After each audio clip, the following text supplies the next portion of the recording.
Hey, welcome back to the Real Estate of Life with Kevin Rouse and friends. This is part 2 of our Royce dreams and big wheel worth ethic with my friend Taft Mohair. I cannot wait to continue this discussion about passion. And we're finally going to get into our subject as far as journeys to success and talk about Taft's book. So DJ, hit that music, please. Support for this program comes from the Digital Broadcasting Network, presenting podcasts and web series from everyday people who have an extraordinary passion to make the world a better place. Hey, welcome back. This is Kevin Rouse and friends with the Real Estate of Life podcast. I'm so glad again to be joined by Taft Mohair, international best-selling author and speaker. When we left off last week, we were talking about, I'd asked him a question about passion. The title of this particular podcast is Royce Dreams and Big Wheel Worth Ethic. And we're going to get to that. That's a chapter in the book of Journeys to Success. But we got really, I think, off on a really good tangent, Taft, and I think it's this purpose of this podcast is to help people. And so when we left off, I was asking you, how do you find your calling? And the reason I wanted to explore that is because, again, I know this is the real estate of life. And so primarily I talk about real estate. But the reason we called it the real estate of life was that life part is just as important. And so although you're trying to reach your real estate goals, real estate may or may not be your calling or your passion, but I do believe it can assist you in getting closer to your calling and your passion. And so I want to spend the month of March on motivation and how these things can affect your ability to be able to invest in real estate. So how do I find my calling? If you kind of remember, you were telling me about a story where a young lady, just didn't know what her calling was, what her passion was, and over a course of time, you were trying to assist her, and we kind of left off on how did you do that? What was the process? How does someone out there find their calling? I think the key is the word you just used is process. A lot of people don't want to commit to a process. We live in a microwave society, and we want things right now. And I shared with some clients earlier this week, with success cannot go in the microwave. Success must go in the crock pot. And we have to take the time, go through the process. Hold on. I'm gonna do like Oprah. That's a tweetable moment right there. That's a tweetable moment. Success cannot go in the microwave. It must go in the crock pot. I want you to go to your social media, at Taft Mohair, at Kevin Rouse, at us. Throw that out to the people. Let people know, Real Estate of Life podcast, success cannot go in the microwave. It must go in the crock pot. All right, sorry. Sorry. But that's real. And when you think about, maybe some generations don't understand the distinction or the difference, but it takes time to work success out. A lot of times when we get success too early, our character can't handle the weight of it. But then if you go through things in life, hopefully, prayerfully, you develop character and you can handle the weight of the success, the weight of the responsibility. So how you do it, number one, embrace the fact that it's going to be a process. During the process, there's a lot of different things that the different people teach. I personally embraced the process that you and I met Dr. Dennis Kimbrough many years ago at the Power Center here in Houston. And amongst different things that he told us, these 4 questions, and I added a 5th, have become my process for not just me discovering purpose, passion, and gifting, but helping other people to do the same thing. So question number 1 is, what do you love to do?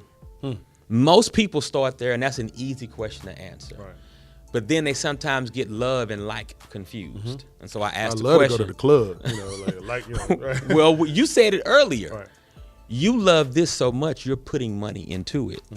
What I ask people, and when I say this, I'm referring to the podcast. Kevin loves the concept of not just podcasting, but adding value to other people's life through his own voice, that he's paying for the podcast without having sponsors as of yet. But he will take sponsors at any time. Go ahead. They are coming. So what I ask people is, I love what I do now. Okay, go in tomorrow and tell them they don't have to pay you anymore, but you still do it. No, they gon'. No. Well, if money wasn't an issue, would you still do the same job you're doing now? Right. And so if we can't say that, yes, man, I would still do this if I won, I hate using this example, but if I won the lottery, would you still do the same job you're doing now? Nah, I'm gone. Right. Well, you really don't love it. You might like it a lot, Right. but you don't love it. Right. And then that goes in right into the second question. What would you do for free? Now, you and I have done this for free for many times and many years. I remember when you first told me you were reading a book, Speak and Grow Rich. Speak and Grow Rich, yeah. And you said that they said in the book, this is when I wasn't committed to reading books. And Kevin told me that they said speak for 50 times. Before you get paid. Yeah. And you know, I don't believe in ignoring my friend, but I was like, but I didn't understand the process. Right. I had to become a different person through those first quote unquote 50 or 25 or 30 engagements to develop my skill set and content, et cetera, et cetera. But we've done this for free. In high school, I think you and I have talked about how we were basically being groomed for this from very early on. From an early age. Because what a lot of people don't understand is your passion, your purpose, and your gifting, they're all tied together. God gives you gifts that undergird the very thing that excites you. You enjoy adding value to people, being on a stage. You can go impromptu. They can throw you on stage at any time, and you can just go. Give me a subject matter, and you can go. Well, God gave you gifts to support that ability. That's right. Your voice, my height, your stature, your ability. You have different strengths, talents, and abilities. One of them being, you have the ability. It does not matter if it's a mixed crowd, one ethnic group. I've watched Kevin appeal to. It was one room, we were in Sugarland, I think, and it was a room full of nothing but women. And you kept the whole audience engaged. I've watched you in rooms with students, and you kept the whole audience engaged. The ability to be able to relate. Exactly. So God has given you certain gifts, talents, and abilities that enable you to support this passion that you have. So what do you love to do? What would you do for free? What comes easy to you but difficult to others? I like that one. A lot of people say that I think you said it on one of your podcasts, that speaking is like akin to death. Yes, that's how you put it. Like getting up in front of a crowd. I would rather die than get up in front of a crowd. And I'm for the other us, way. Not to be in front of the crowd is death. Right. So it doesn't. I still get nervous before I get up and speak. So I'm gonna say, you say nervous, I say anxious. Okay. So because I don't like the nervousness means I'm literally afraid. To me, like something's bad's gonna happen. But I know you, and I know how we are. Like, we can roll with the punches. The mic not working, we can, elevate our voice. Adjust. The lights go off, we're gonna talk about darkness and the light. Like whatever. You know what I'm saying? We're gonna incorporate whatever negative thing is happening. Whatever happens. But anxiousness is definitely, because you want to make sure that you are being a vessel and you're getting that I do agree. So that's only just but the point of order. It's the concept is what I'm referring to. Is we feel something. I know with me, I feel it in my stomach. It's almost like riding greased lightning in 1983. We're back at Astroworld. Sorry for those young folks. That's Astroworld. And so before you hit that loop or before you hit that dip, with the loop or the dip, you felt something. And so I feel that something, but I've conditioned through my process. Everybody's process is different. Face the fear, do it anyway. Jump into it. Jump into it. And so, we have to commit ourselves at the beginning to go through the process. And so in our training, Discover Your Gift, Develop Your Gift, Deliver Your Gift to the World, we give people these questions. That was the first three. The fourth question is, how do others view your talents and gifts? When you were able to ask someone who's known you for years and they give you value added insight that you could not see because you're too close to the picture. You shared some information with me. What we haven't talked about is my 20-year career in network marketing. And you've seen me enter this industry and build this industry, and in many cases supported me in the industry. Never signed up with me. And for those who are in network marketing, all your friends don't have to sign up with you. It's okay. Oh, we can do a podcast on that alone. They don't have to sign up with you, y'all. Y'all can still be friends. So Kevin has supported and encouraged me when I was building network marketing for 20 years. But then he had the wisdom to tell me, Taft, I think that was holding you back from your true calling. Now, because I love the brother, I don't take offense to what he's saying. I'm going to listen because there are people who are around you who can see something that you may not be able to see because you're just too close to the picture. So we have to be willing to go through those first four questions. This fifth question is for all the believers. If you're not a believer, don't be offended. If you want to know how to become a believer, just ask one of us. We'll happily tell you. Absolutely. But the fifth question is ask God. Because God created you, and the purpose he created you for is the thing that you are passionate about. And then he's undergirded that passion with gifts. He's going to know the answer to the question. Absolutely.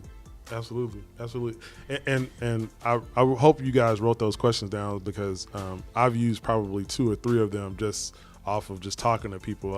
I'm not as succinct as Taft is, and now I'm going to have to borrow this presentation again so I can go make it my own. But and that's a speaker joke. But the compliments come through copying, not through new content. You know what I'm saying? But I'll give you an example of that, and I'm going to talk about him. He's behind the camera, but Mr. Producer here is uber passionate about the quality of the podcast, the equipment, the setup, the set, things of that nature that he wants to do better.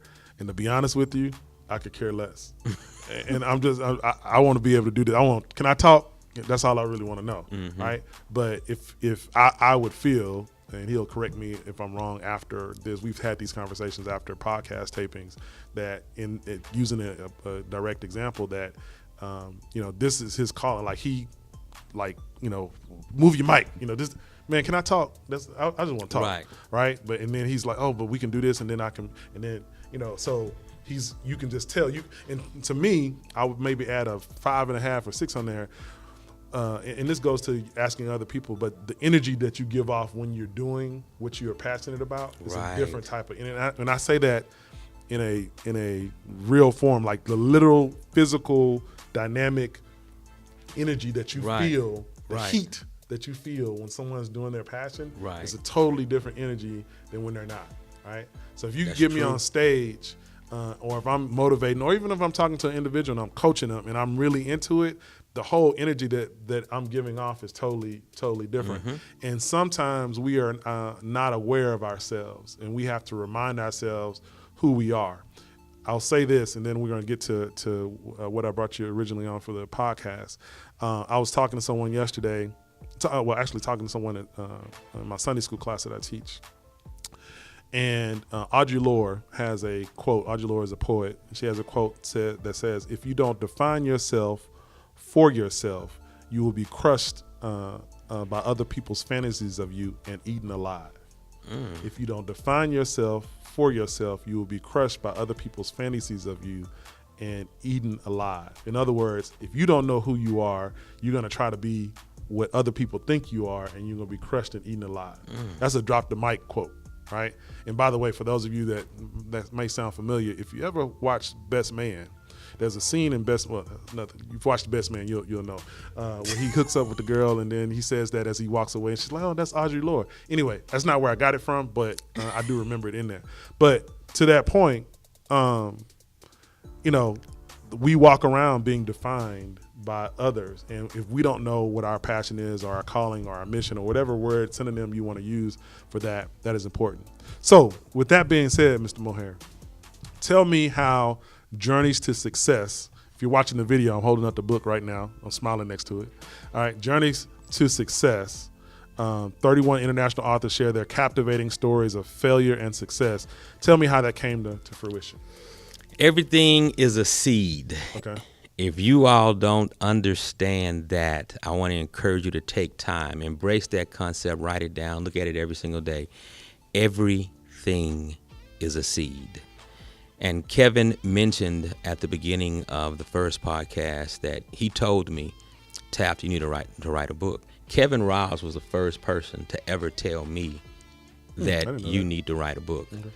And when he said it, me? It's not that I didn't think I had the ability to write a book. I think I have great communication skills, but I didn't see the value in Taft writing a book. And I still didn't comprehend the value until your first book came out. And so it's very important that when you're in this pursuit of purpose and you're going through this process, to have people around you who are going through the process either at the same time or that they're ahead of you in the process. So seeing your book got me to thinking. And so when I purchased my friend's book, let me say it again, when I purchased my friend's book, when I purchased, that's a hint, clue, that if your friend does something, support your friend. I purchased Kevin's book. I took it home and I'm reading the book. And all I could say was, my boy wrote a book. I'm literally in my home office and I'm just geeking. My boy wrote a book. And so that gave me I think it gave me a level of courage. And then when you and Tyron recorded the second book and then you printed the second book, now I'm like, man, my boy has 2 books. This is unbelievable. Now, it may have been a small thing to Kevin or to even other people, but for me, I was in awe. So now I'm at a point where, okay, if I have any doubt that I can be an author, that doubt is gone. Right. How do I do this? So I think I've shared with you before, I thought authors sat down and wrote chapter 1 and chapter 10 and wrote a whole book. No, sir. And so I went into some do. Let me say this. Some do, but that's not mostly it. But that was part of my process. Right. But this is the problem with the process. Speed of implementation. Don't take forever to do things. It took me a while to be encouraged. It took me a while to believe. It took me a while to start writing. And when I started writing, I'm trying to write chapter 1 and then chapter 2. And that became discouraging. Yes, it does. And so I went through a whole process of researching and reading, and then you told me, then another friend told me, and people just giving me all these different resources and information. And then it hit me when you told me about the transcribing. You know, just speak it and have it transcribed. I'm like, wait a minute. Yeah, man, ghostwriters. I'm like, wait, what's a ghostwriter? Even though when he was telling me these things, I was frustrated because it's so much I didn't know, but it was a part of my process. Got you. So I had to get to a point where I was gonna trust the process, let the frustration go, Right. Philadelphia 76ers plans. Nobody trust the process. Go ahead. and just go ahead and take the necessary steps instead of focusing on everything that I felt was going wrong. Even though it wasn't going wrong, it was a part of my process. So fast forward to 2015, part of my process. Me and my wife, at that time, we're married 10 years. We get on the same page in regards to my career because I'm making all these decisions and my business is doing this. And it's up and down for those that. I forgot we're on podcast. Yeah. My hand is going up and down. Right. I'm going high and low, high and low, and it began to impact my own belief system. Because as you mentioned to me before, I think in one of them times, it's been times Kevin's been discouraged and I encourage him, and I've been discouraged and he encourages me. And one of those times, you told me, Taft, you got to remember we've been at this for a long time. And I'd never thought about it like that. So when you do something for a long time and you're working at it, you get tired. And I was in one of them points, one of those years, wasn't a month or a week, it was a year, I was tired. Season, yeah. And so getting that word from you was encouraging. So refocusing, working on me, growing, staying in the Word, getting closer to God. Me and my wife get on the same page, and then from there, you and I decide to enroll in the John Maxwell Leadership Program. Got in the program December 2016, completed our certification March 2017, and not a few weeks or months after that, I get an email from a gentleman, Mr. Tom Cunningham, that I've never met face to face. This gentleman is in Canada. And I had reached out to him 5 years prior asking about the certification with Napoleon Hill. So whenever I get ready to do something, I want to interview people who have more inside information. So I'm asking him questions. We talked for 2 or 3 days via Facebook Messenger, and that was the end of it. Now that was 2012, 2011. 2017, he shoots me a message. How would you like to be a best-selling author in my next book, Journeys to Success, Volume 7. Duh, yeah. Right. And because, once again, I'm around the right people, Angela McDaniel, Tyrone's wife, had gone through the process the year before. So she contributed her chapter to Volume 6. So this is impacting my belief system because I'm around the right people. And I'm asking questions, and I'm having this desire. Desire is the beginning of achievement. So he sends the email, I start writing. And we go on vacation. Come back from vacation in South Carolina, and God says, well, on vacation, I'm getting up early to write, and I'm going to bed late because I don't want to interfere with our vacation. And I'm writing. I get back from vacation, God says, no, go in this direction. And I'm like, okay, God, I have no problem being obedient. That's cool. I've learned in the past, just be obedient. Right. So I change directions. I start writing. And what he puts on my head is not journeys to success, but he puts on my head is Rolls Royce dreams and big wheel work ethic that I had written maybe in 2008. Wow. And so over 10 years, almost 10 years ago. So I pull it out, kind of look over the slides, because it was the training that I wrote, and I had PowerPoint, so I look over the information, put that away. And so it was the same concept from a principal perspective, but it wasn't the same information. And I just started writing, and I knew it was a God moment, because when I would write, Kevin, the stuff was just flowing out of me. And my pen, I can't write or type as fast as we can talk. You do the same thing? Yeah, same thing. So I got on Google Documents, hit the voice to text button, and I just started talking. And it would type it out, and I'm like, oh yeah, this is it. Right. And so I just wouldn't talk as fast. I talk fast. Right. I wouldn't talk as fast as I usually talk, but it was just coming out and typing out. And from there, the book just flowed out of me, and I thank God for it. The response to it, I'm blown away by how people are responding, from, mothers dealing with their sons being lazy about their practice effort for football, which is something I talk about in the book, to what really blew me away today, the book, the printed copy, because we released it as a Kindle first, then the printed version came out maybe, I guess, 3 weeks later, something like that. I took it to church, came out, I got my package on a Wednesday. My wife had been traveling all day, so she met us at church. So I took the book to church with me to show my wife. And at the table where we sit before Bible study, there's several other couples that we're close to. And one couple, the gentleman is a pharmaceutical regional sales manager or director or something to that effect. He wants to see the book. Flips through the book. I want to get 10 on Friday. And so remember I said earlier about friends support friends? So I'm grateful, but then it hits me. You want to get a book to your sales team? Right. He was like, yeah, we were just talking about work ethic last week, and I think this will be great. Idea. So when I'm writing, I'm not thinking about this is a training material for a sales team. I know to help a salesperson, but that a sales manager or director, whatever his title is, he's going to buy a copy of the book to get his whole team. Right.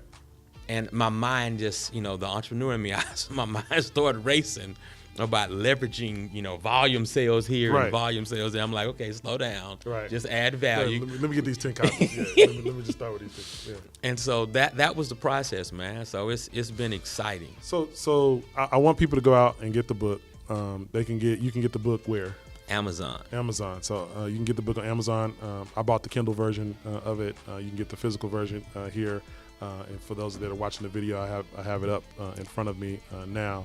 I want them to read your chapter in its entirety, so I don't want to give them everything, but give me a Reader's Digest version of what you mean by Rolls Royce dreams with big wheel worth ethic.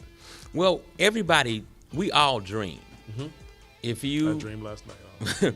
If for those of us from Houston, growing up in Houston, River Oaks was the affluent area that everyone, quote unquote, aspired to. It still is, yes.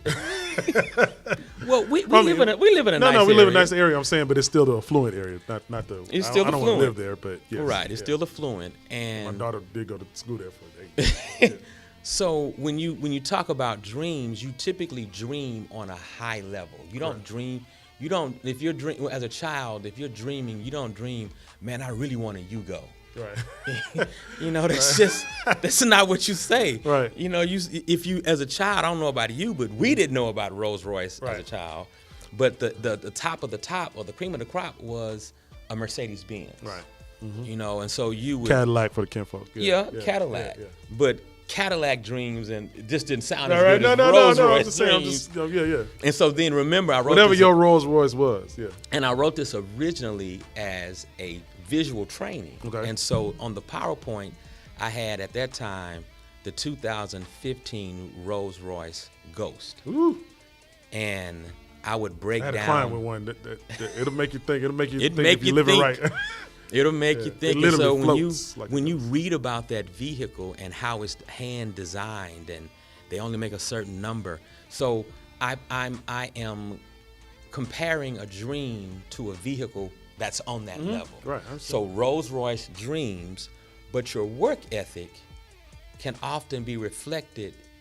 The power it takes to power a Rolls Royce compared to the power it takes to power a big wheel, or we call them green machines. Green machine back in the day.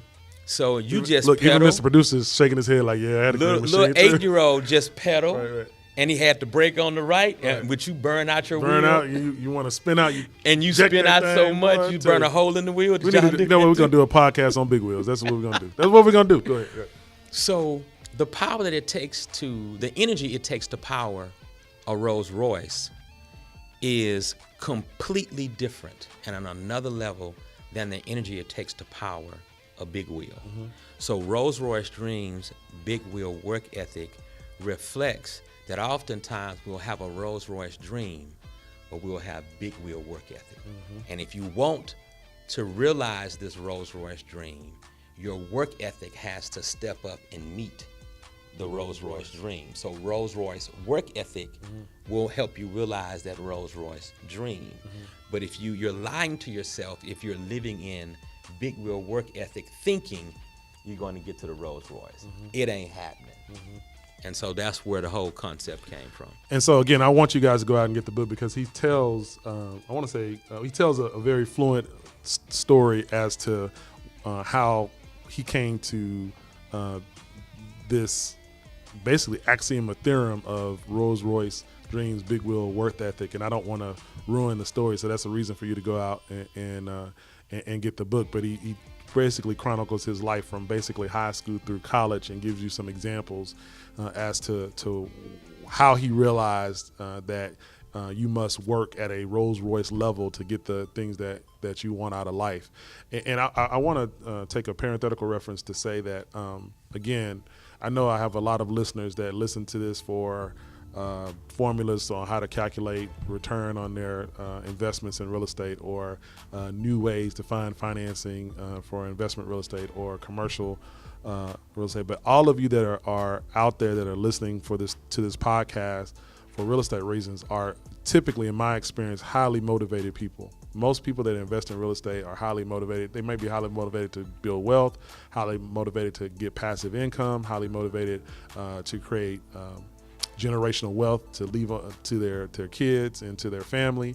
And so these things are interspersed as far as motivation and success and the level of work. So even the title of this podcast and the title of Taft's chapter, Rolls Royce Dreams, Big Wheel Work Ethic, I could say, 200 unit dreams, single family house work ethic.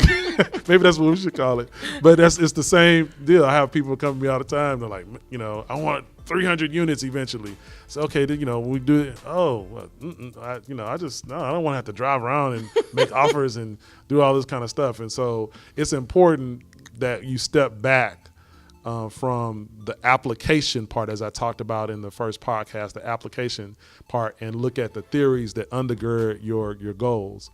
And so, yes, this is a semi, heavily weighted real estate podcast, but you have to, as we talk about Motivational March, you have to be motivated to do these things because if without motivation, real estate is hard. I live it on a daily basis. This is not an easy way to make a living. I don't care if you're a practitioner like I am, an investor like I am, or just an investor. This is not an easy deal to do. So I just want, as we start off this motivational march and we wrap up Rolls Royce dreams and big wheel worth ethic, I just want to encourage you out there to listen to this, go out and get this book, Journeys to Success. So how can they find you, Taft? Tell them how to get in touch with you. On all platforms, Facebook, LinkedIn, Twitter, Instagram, simply my name, Taft Mohair, Taft Mohair.